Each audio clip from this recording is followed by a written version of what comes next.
Hey, Port City. Doing another Friday devotional.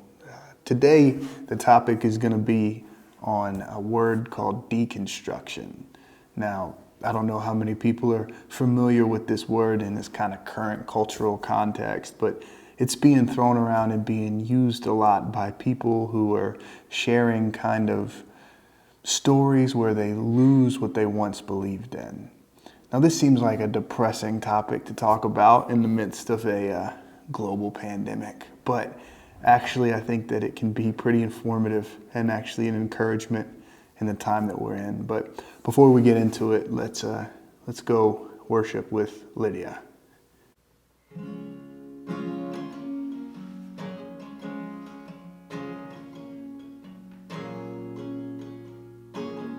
All the poor and powerless,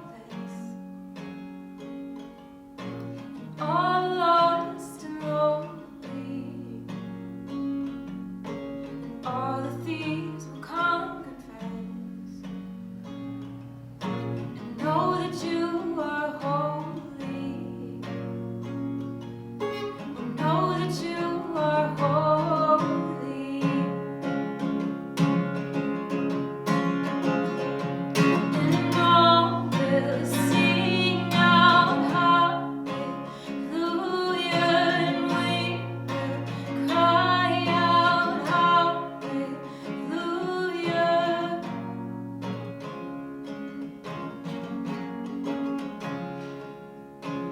All the hearts who are content, all who feel unworthy, all who hurt with nothing left, know that you are holy. And all will sing out hallelujah, and we will cry out hallelujah. And all will sing out hallelujah, and we will cry out hallelujah.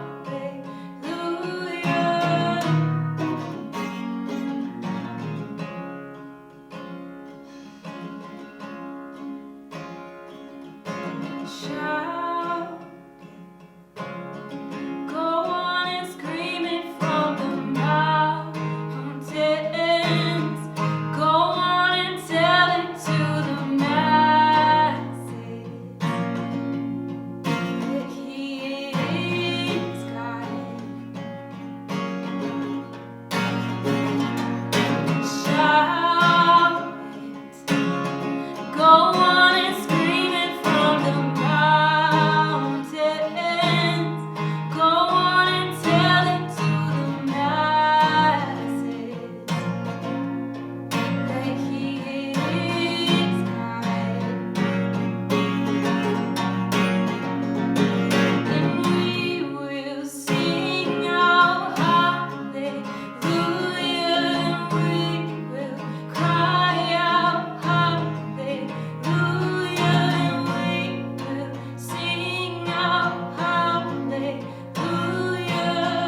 God. Shout it, go on and scream it from the mountains. Go on and tell it to the masses that He is God.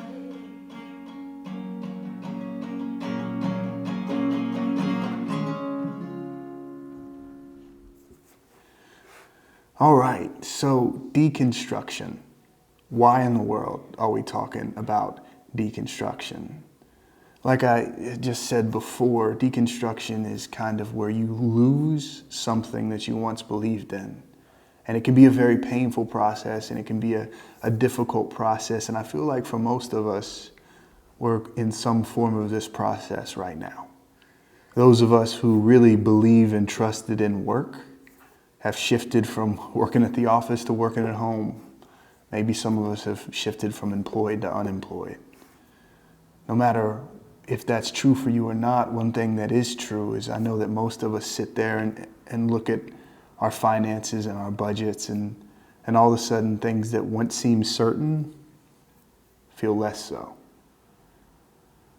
Another way that this deconstruction is happening is, I think, in our everyday life. We could find ourselves really just wanting to go to our favorite restaurant. Now that restaurant's closed down and we're not even sure if it's going to open back up. Sports aren't on TV. March Madness was canceled. That's something that we counted on. Another thing that we find ourselves in the middle of this deconstruction process, I think, is also our country. I mean, I think we all can agree that we weren't exactly the most united before we came into this global pandemic, but certainly now, it seems like the discourse turns up with the volume on our TV. Everybody's yelling at one another. We have people blaming our leaders for a virus out of their control. We have some of our leaders blaming the media for just trying to give out information. We have stones being thrown on both sides. And it can be very discouraging. And so here we sit in the midst of this kind of deconstruction process, looking at things like work, daily life in our country, and saying these things that we once held on to as such solids feel a little bit less solid now.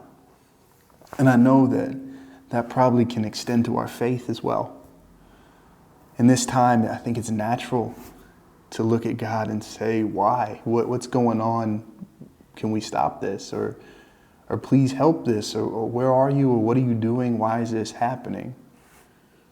And it's so easy to conflate God into that deconstruction list of work, of daily life in our country, and say, if everything else is shaking, my faith must be too. But the funny thing about deconstruction, and the funny thing about listening to people who talk about it, is you almost always notice that anytime deconstruction happens in faith or in Christianity, everybody's objection is always to the man-made religion and not in the Christ-ushered relationship. So what's so wrong about losing that? In this time, our faith is shaken. But sometimes that's exactly what our faith needs to be. Because what crumbles is not the solid rock that we stand on, but everything that we've added on. Now, for Port City, it's kind of an encouraging time. That's a bold thing to say, but I know that we have this constant refrain that it's about a relationship and not a religion. And so here in a time where there's fear and deconstruction and we're shaken, the relationship will stand. The religion will fall away. I feel really bad for people who preach the prosperity gospel right now of health and wellness when that gospel can't hold true. But Jesus' gospel, and the one that we've been trying to follow, is of relationship. Too often in movies and TV shows and books and any man-made attempt to describe Jesus, we get it so wrong because we make it about love or sin or hell or heaven or whatever. But when we read God's word, it's clear that Jesus is about Jesus. It's about coming to Him. He is the way, the truth, and the life. And so as everything shakes around us and as everything deconstructs around us, don't be afraid to talk to God about it. Our fear and our insecurity in this time is not going to knock the Almighty off His throne. And in fact, if we read the book of Job in the midst of all these questions and in the midst of God's response, Job's final words are like, I will continue to question you. Because it's about that relationship. Last thing I'll leave you with is, in a time of isolation and social distancing, let's remember that Jesus made a constant habit of going off by Himself for a little while. So if we haven't done that in a while, if we haven't sat still for a little while, then maybe we should. But don't be scared of this deconstruction if it's happening. Don't be scared of the shaken nature of our faith. Just run into the arms of God and let everything that we've added on fall away.